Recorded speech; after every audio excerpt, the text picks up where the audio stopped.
Everyone, welcome to me and my life.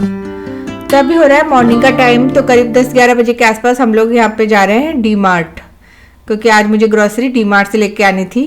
तो हमेशा तो मैं पास की शॉप से ही ग्रॉसरी ले आती हूँ, लेकिन आज मैंने सोचा कि आज डी मार्ट चलते हैं, वहीं से ग्रॉसरी लेके आते हैं। तो सुबह सुबह रश थोड़ा सा कम होता है, तो मैंने सोचा कि सुबह ही चलते हैं। तो ब्रेकफास्ट हमारा हो गया था, उसके बाद अब हम लोग आ गए हैं डी मार्ट। तो बस आराम से ग्रॉसरी ले लेंगे, ज़्यादा भीड़ भाड़ भी नहीं थी। तो काफ़ी सारी चीज़ें लेनी थी, पूरे महीने की ग्रॉसरी लेनी थी। तो हर बार तो पास की शॉप से लिस्ट बना के दे देती हूँ, तो वहीं से ग्रॉसरी आ जाती है, तो वहाँ पे क्वांटिटी फिक्स होती है। लेकिन यहाँ पे सारी चीज़ें खुद को ही लेनी थी, तो क्वांटिटी बहुत ज़्यादा ले आई मैं, और 1 महीने की बजाय 3 या 4 महीने की मैं ग्रॉसरी ले आई। लेकिन ठीक है, डेली यूज़ वाली चीज़ें हैं, काम आई जाती है। तो काफ़ी सारी चीज़ें ले ली मैंने यहाँ से।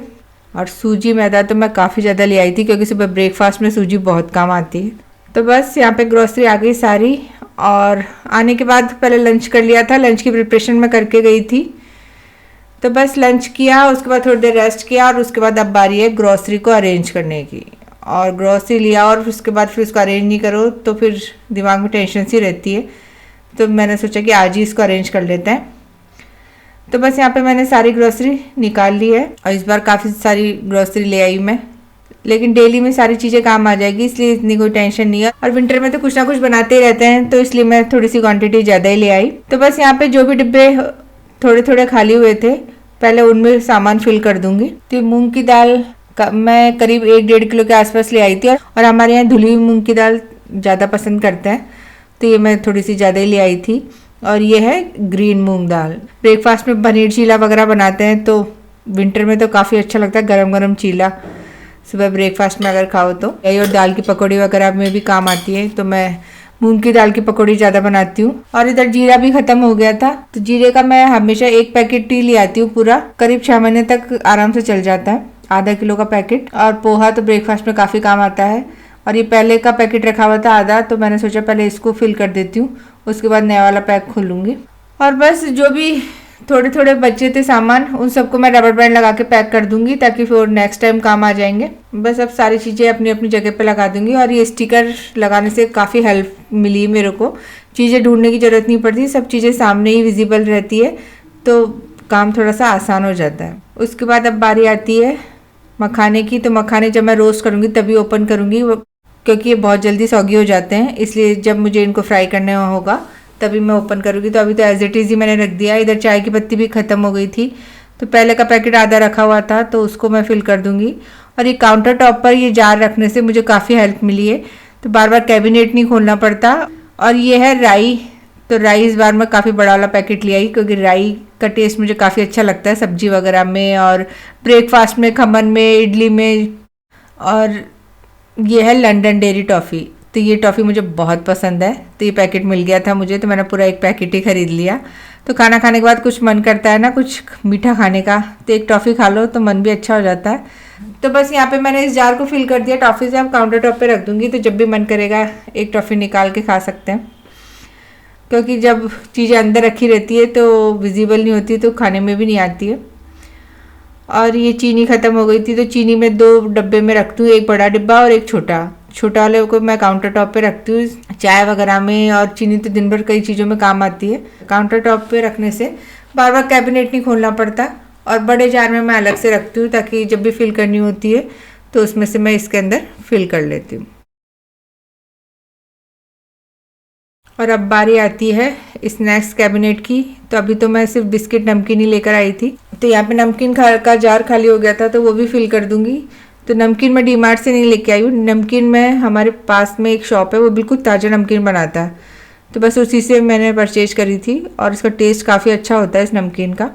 और इधर 2 छोटे पैक रखे हुए थे बिस्किट के, तो मैंने सोचा पहले इनको ओपन कर देती हूँ, बाकी बड़े वाले पैक मैं बाद में ओपन करूँगी, क्योंकि सारे बिस्किट एक साथ खोल दो ना तो फिर वो सील जाते हैं। और ये पापड़ का पैकेट लाई हूँ वीका जी का। तो खाना खाने के साथ हमारे यहाँ पापड़ खाना बहुत पसंद करते हैं सभी लोग, तो इसलिए मैं पापड़ लेकर आई हूँ। और ये टोस्ट का पैकेट लाई हूँ, मुझे चाय के साथ टोस्ट खाना बहुत पसंद है, बिस्किट से अच्छे मुझे टोस्ट लगते हैं, इसलिए सारे टोस्ट को मैं इस तरह से अरेंज कर दूंगी। तो डब्बे में अरेंज करने से टूटते नहीं है टोस्ट, और बिल्कुल साबुत रहते हैं, तो खाने में भी अच्छे लगते हैं। इसके बाद ये एक्स्ट्रा बिस्किट के पैकेट वगैरह थे वो मैं इस बास्केट में रख दूंगी। तो बास्केट से काफ़ी आसानी हो जाती है एक्स्ट्रा चीज़ों को रखने की। तो जब भी कोई चीज़ ख़त्म होती है तो बस एक बार बास्केट चेक कर लो कि क्या क्या है।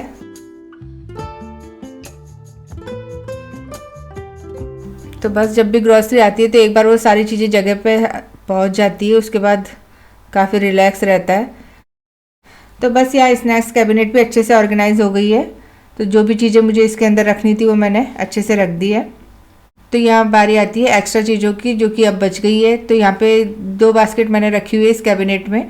तो इनको मैंने पहले ही खाली कर दिया था, इसमें जो भी सामान था वो मैंने डिब्बों में भर दिया था। और जो भी मैं अभी लेकर आई हूँ एक्स्ट्रा सामान वो इनमें इस तरीके से अरेंज कर दूँगी।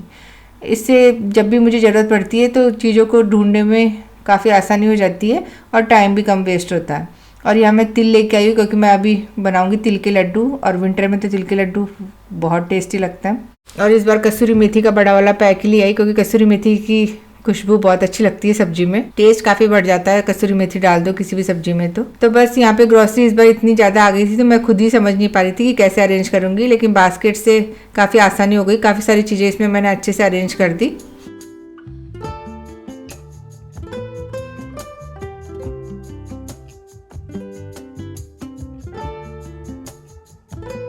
तो ग्रॉसरी में हमेशा बल्क में ला के रखती हूँ ताकि एक एक चीज़ के लिए भागना नहीं पड़े। और अब बारी आती है फ्रीजर की बास्केट की। तो फ्रीजर में मैं 2 बास्केट रखती हूँ। तो जो भी सामान मुझे फ्रीजर में रखना होता है वो मैं इन्हीं बास्केट में अरेंज करके रखती हूँ। तो जैसे मूंग है, छोले हैं, राजमा है और साबुत चने हैं, ये सारी चीज़ें मैं इसके अंदर रखती हूँ जिससे कि कभी भी यूज़ करो ख़राब नहीं होती है।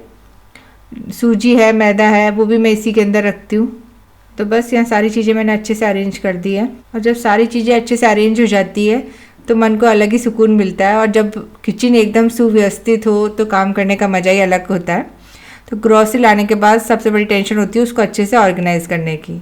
तो बस यहाँ मैंने सारी चीज़ों को अच्छे से ऑर्गेनाइज़ कर दिया और काफ़ी सारी ग्रॉसरी आ गई थी लेकिन काफ़ी अच्छे से ऑर्गेनाइज हो गई, सब चीज़ें अपनी जगह पर मैंने रख दी है।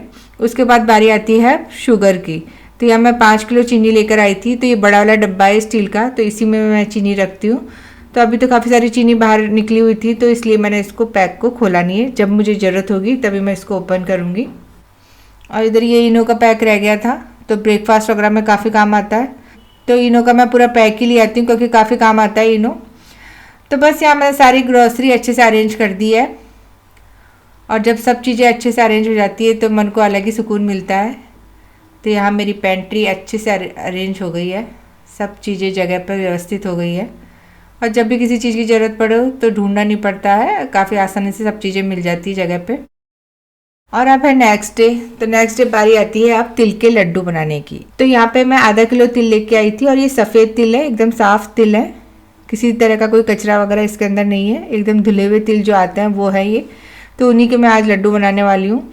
तो विंटर में तो तिल के लड्डू मैं 2-3 बार बना ही लेती हूँ क्योंकि काफ़ी हेल्दी भी रहते हैं और सबको अच्छे भी लगते हैं हमारे घर में। तो यहाँ मैंने एक कढ़ाई चढ़ा दी है और तिल उसके अंदर मैंने आधा किलो तिल डाल दिए हैं।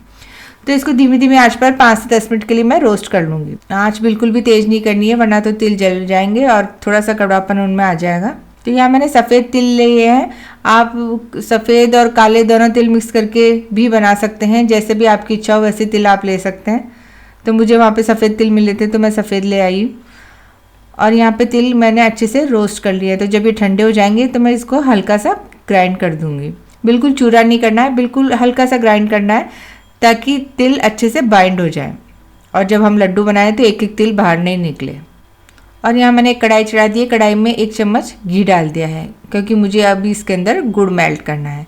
तो यहाँ करीब मैंने आधा किलो के आसपास गुड़ लिया है और ये बड़ी भेली का गुड़ है। ये गुड़ काफ़ी मीठा होता है, मुझे थोड़ा सा ज़्यादा लग रहा था तो मैंने थोड़ा सा गुड़ निकाल लिया।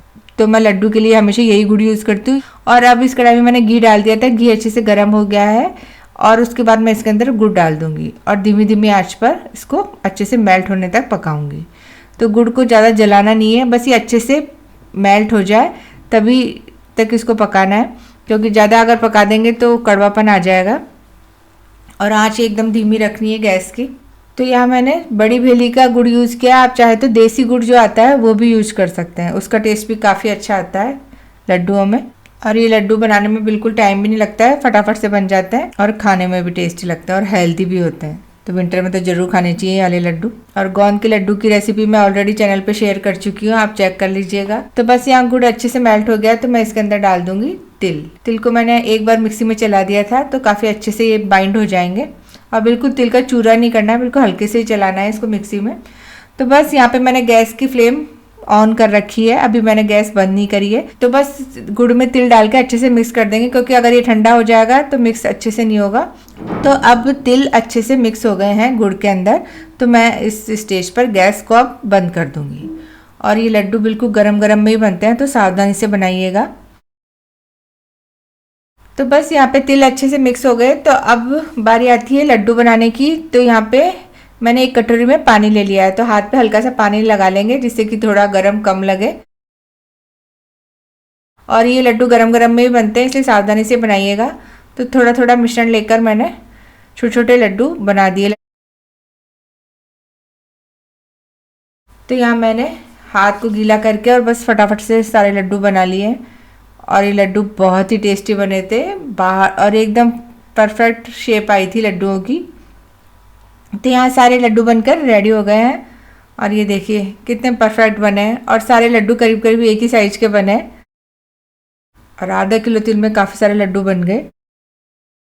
तो चलिए मैं इनको सर्व करके दिखा देती हूँ आपको। तो कभी भी गेस्ट आए तो आप उनको भी सर्व कर सकते हैं और खुद भी एंजॉय कर सकते हैं। और बहुत टेस्टी बने थे, अंदर से बिल्कुल सॉफ्ट थे। तो गाइज यही था आज का वीडियो। अगर रेसिपी पसंद आई हो और वीडियो थोड़ा भी पसंद आया हो तो प्लीज़ लाइक शेयर सब्सक्राइब जरूर कीजिएगा। और मैं मिलती हूँ आपसे एक नए और इंटरेस्टिंग वीडियो के साथ। Till then take care, bye bye. Thank you so much for watching, bye.